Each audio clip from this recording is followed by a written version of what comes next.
Assalamualaikum warahmatullahi wabarakatuh. Perkenalkan, nama saya Gibran Lantera Al-Alkaf dari jurusan Teknik Elektro 2019 kelas C. Nah, di sini saya akan menjelaskan tentang fisika dasar, yaitu materi bab 5 tentang hukum Biot-Savart. Nah, di bab ini kita akan lebih membahas memperdalam lagi tentang magnet. Nah, sebelumnya kan di bab 4 kita menjelaskan tentang kemagnetan. Nah, di bab 5 ini kita lebih menekankan kepada kemagnetan yang dihasilkan oleh magnet permanen serta benda-benda lain yang menghasilkan medan magnet, juga magnet yang berasal dari arus listrik. Selain itu juga kita di bab 5 ini juga masih dengan materi yang sama seperti bab 4 yang sebelumnya, itu ada materi tentang gaya Lorentz. Ya, gaya Lorentz kan bisa kita definisikan bahwa dua buah magnet yang memiliki arus, atau bisa didefinisikan juga bahwa magnet dengan arus listrik tersebut menghasilkan medan magnet yang sama. Hukum Biot-Savart. Nah, hukum Biot-Savart ini adalah hukum yang mengacu pada besar medan magnet di sekitar arus listrik. Jadi perumpamannya itu apabila kita memiliki sebuah kawat konduktor yang dari arus listrik dengan disimbolkan dengan I. Nah, elemen kecil kawat tersebut memiliki panjang dl. Nah, kita bisa upamakan dengan dl. Arah dl sama dengan R. Dengan arah arus listrik, R mengartikan arah arus listrik. Elemen kawat tersebut dapat dinyatakan dalam notasi vektor dl. Jadi bisa kita gambarkan seperti ini. Seperti sebuah garis. Nah, ini I, dl, dan R. Nah, si arus ini mengarah ke arah R ketimbang arah P. Contoh barusan itu menentukan gambar yang barusan itu menentukan kuat medan magnet yang dapat kita hasilkan oleh elemen kawat. Pada gambar penjelasan sebelumnya tersebut, di situ kita bisa mengetahui atau kita bisa mencari medan magnet di sekitar kawat yang bentuknya sederhana. Dengan bentuk yang sederhana, maka integral menjadi relatif mudah untuk dikerjakan. Nah, materi selanjutnya itu medan magnet oleh kawat lurus tak berhingga. Nah, kita mencari medan magnet yang dihasilkan oleh sebuah kawat yang memiliki bentuk lurus tak berhingga, dimudahkan oleh arah vektor R. Nah, di sini kita punya alat peraganya. Nah, di sini perumpamaan dl dengan garis arah menuju P. Ini P. Di sini ibaratkan P. Nah, di sini R, di sini I. Nah, perumpamaan ini bisa kita perumpamaan untuk menentukan kuat medan magnet yang dihasilkan oleh elemen kawat lurus panjang.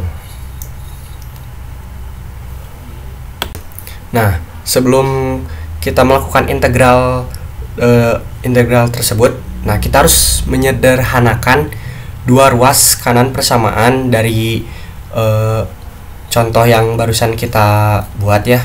Misalkan titik P-nya berjarak A dari kawat arah tegak lurus, yaitu dengan cara mengubah aturan perkalian silang. Nah, materi selanjutnya yaitu kita akan menentukan arah medan magnet yang dihasilkan oleh arus listrik. Nah, kita bisa menggunakan dengan metode tangan kanan. Nah, tangan kanan ini sebelum kita melakukannya, genggam 4 jari kita ya di tangan kanan, lalu biarkan ibu jari kita mengacung ke atas. Nah, di dalam praktek ini terlihat bahwa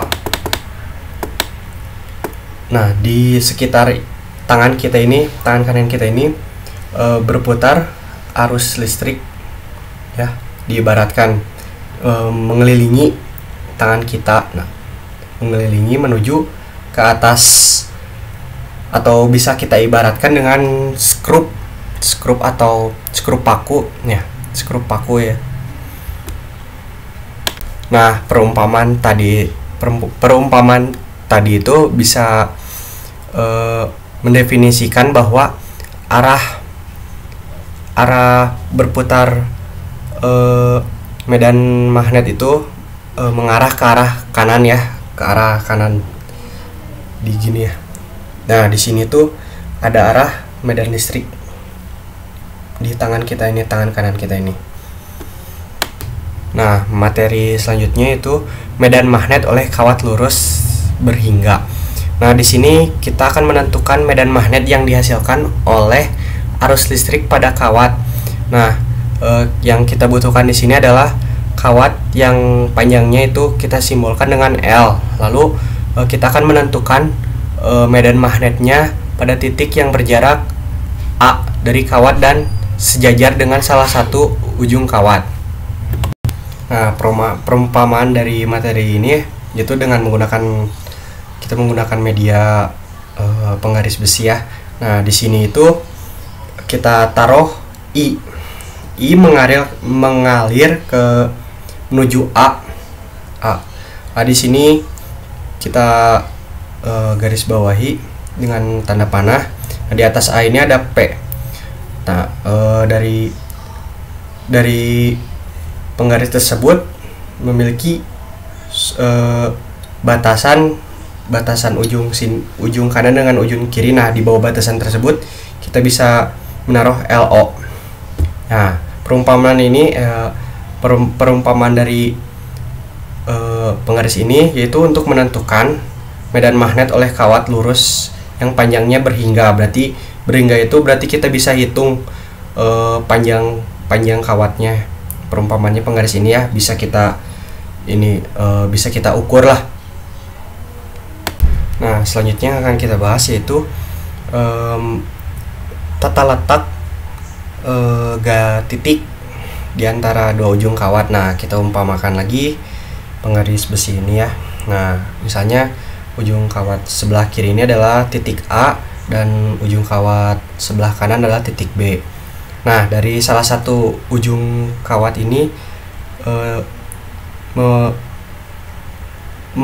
menghasilkan atau dapat dihasilkannya oleh dua potong kawat yang panjangnya sama dengan panjang titik B. Berarti titik B ini yang sebelah kanan ya. Jadi panjang B itu bisa menghasilkan dua potong panjang B itu menghasilkan dua potong kawat yang panjangnya B. Nah, untuk selanjutnya di sini kita akan mencari kuat medan magnet pada posisi sembarang di sekitar kawat. Nah, umpamaan ini kita menggunakan penggaris 60 cm ya. Nah, di sini itu kita anggap saja ini sebuah kawat yang panjangnya 60 cm dan biasanya di bawah kawat tersebut ada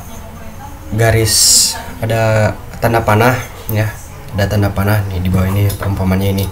Tanda panahnya ini ya seharusnya sejajar atau sama panjang dengan kawat. Nah, di bawah kawat tersebut ada sebuah garis. Nah, di garis ini ada LO. Nah, di sebelah ujung kanan ini di sini ya ada garis panah atas bawah. Nah, di sini ada A, titik A, P dengan P. Nah, di atas P ini ada garis LO. Nah, garis LO ini terbagi dua, garis B dengan garis LO min B. Nah, ini untuk menentukan kuat medan magnet pada posisi sembarang. Oke. Nah, selanjutnya masih menentukan kuat medan, akan tetapi kuat medan ini memiliki jarak sembarang di luar lingkup panjang kawat tersebut. Nah, seperti biasa menggunakan penggaris 60 cm ini kita anggap saja ini kawat. Nah, di atas sebaliknya tadi ya, kalau LO-nya tadi garis LO-nya tadi di bawah, nah kita ini di atas garis LO. Nah, di pinggir garis LO ini kita memiliki, di sebelah kirinya itu kita memiliki garis B dengan atas bawah A dan titik P. Nah, ini untuk menentukan kuat medan magnet pada jarak sembarang di luar kawat. Nah, selanjutnya tadi tanda minus tadi pada perumpamaan gambar kawat tersebut itu untuk menyatakan bahwa arah medan yang dihasilkan oleh potongan kawat yang lebih pendek, ya ini ya, misalkan kawat yang lebih pendek itu berlawanan dengan arah medan yang dihasilkan oleh kawat yang lebih panjang, karena arus dalam dua potong kawat tersebut berbeda dan memiliki total titik P yang berbeda juga. Oke. Materi selanjutnya itu medan magnet oleh cincin. Nah, di sini kita menggunakan sebuah alas lingkaran, kita umpamakan dengan ini ya. Nah, di sini itu kita membuat sebuah jari-jari. Nah, jari-jari yang pertama itu adalah jari-jari A yang dia aliri arus. Kita menentukan kuat medannya ya, medan magnet sepanjang sumbu cincin, berarti dari ujung alas lingkaran ini menuju jarak B dari pusat berdasarkan cincin. Nah, besarnya medan magnet di titik P yang dihasilkan oleh elemen dari sepanjang titik DL. Nah, kita akan coba ya perumpamaannya. Nah, kita ilustrasikan seperti ini ya. Ini anggap saja ini cincin. Nah, ini adalah garis yang yang berada di alas cincin tersebut. Nah, garis tersebut ini, nah ujung garis ini adalah P. P ini terbagi menjadi 3. Nah, di dalam 3 sumbu P ini ada DB, DB2, DBA, dan DB1. Nah, di alas bawah dari ujung P ini kita tarik lagi ke bawah menuju sisi cincin membentuk segitiga siku-siku. Nah, di bawah segitiga siku-siku ini ada sudut ya, theta, dan ini memutarnya ke arah kanan. Si cincin tersebut memutarnya ke arah kanan. Nah, ilustrasi ini menggambarkan medan magnet di sebuah sumbu cincin yang dihasilkan oleh elemen pada cincin. Nah, dari ilustrasi cincin yang tadi atau yang barusan tersebut, nah memiliki elemen. Nah, dari tiap elemen itu kita memiliki pasangan di seberangnya, yaitu lokasi dimetriknya. Nah, di mana komponen tegak lurus dari sumbu yang tadi ada di cincin lingkaran tersebut besar sama, akan tetapi memiliki arah yang tepat berlawanan. Nah, jadi kedua komponen yang ada di sumbu cincin tersebut saling meniadakan. Nah, oleh karena itu untuk menentukan kuat medan total, kita cukup melakukan integral pada komponen yang sejajar pada sumbunya saja. Masih di materi medan magnet cincin itu, nah medan magnet cincin yang barusan kita praktekkan itu memiliki arah medan magnet yang dihasilkan oleh cincin. Nah, cincin ini ya, anggap aja ini cincin lingkaran. Nah, yang ditentukan juga dengan aturan tangan kanan, berarti memiliki putaran ke kanan. Oke, ke kanan. Nah, kita genggam cincin ini dengan 4 jari ya, 4 jari atau 4 kawat cincin. Nah, jika ibu jari, kita perumpamannya dengan menggunakan ibu jari ya. Jika ibu jari kita searah dengan poros lingkaran ini, maka arah genggamannya searah dengan medan magnet. Nah, karena bentuk cincinnya melengkung, maka superposisi medan magnet yang dihasilkan elemen-elemen akan menghasilkan medan total Nah, yang cincin yang menghasilkan medan total seperti ini ya, kita contohkan. Nah, ibaratkan ini tuh plat. Nah, di sini tuh kita akan muncul cincin. Nah, cincin ini membentuk lingkaran ya, dari atas sampai bawah kita ini membentuk cincin. Nah, di setiap potongan cincin atas atau bawah itu menghasilkan sebuah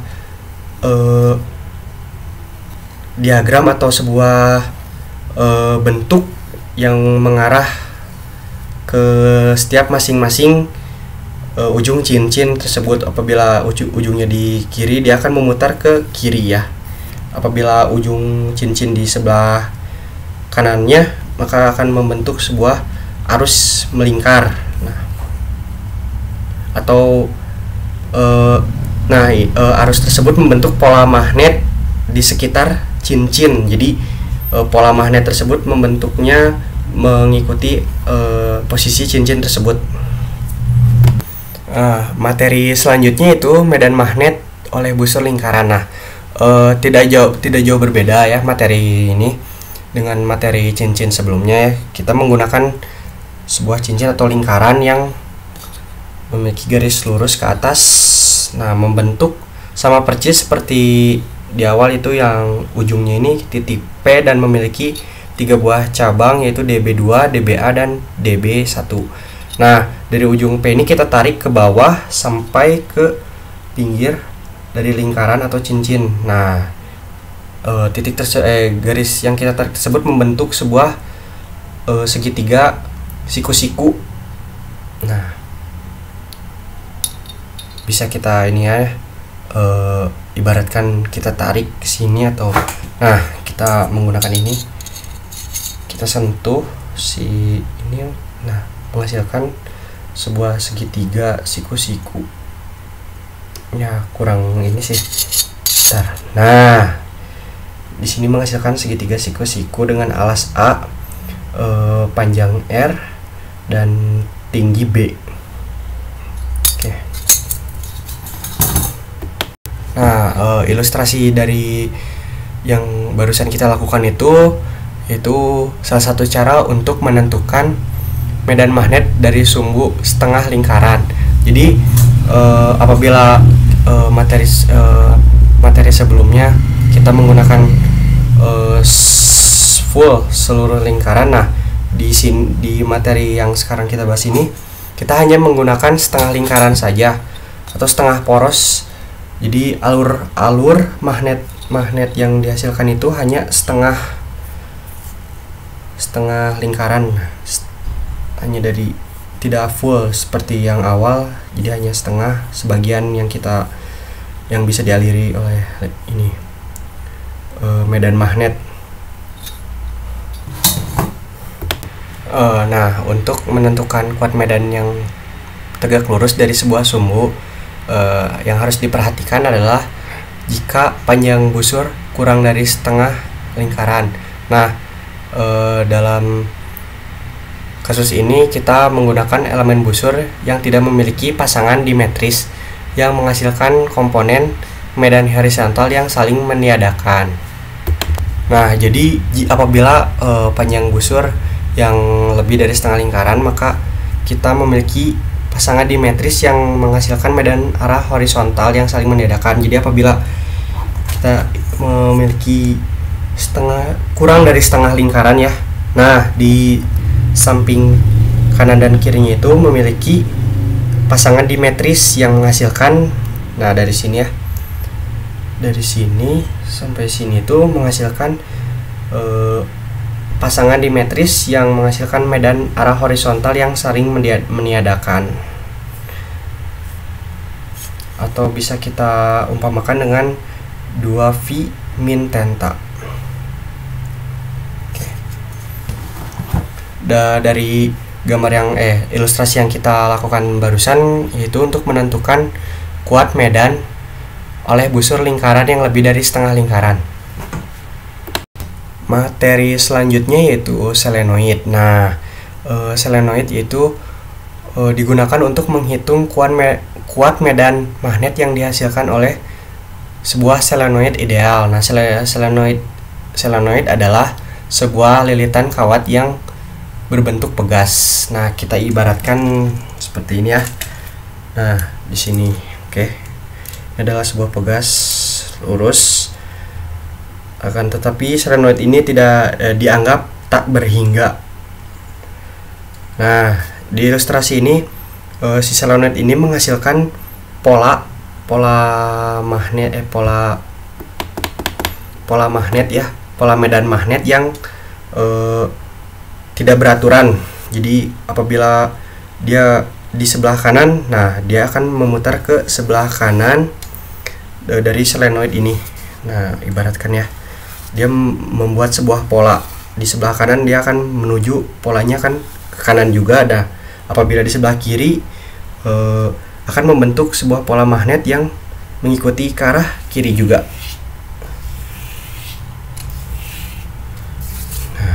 Jadi di sini akan menghasilkan sebuah pola medan magnet di dalam selenoid.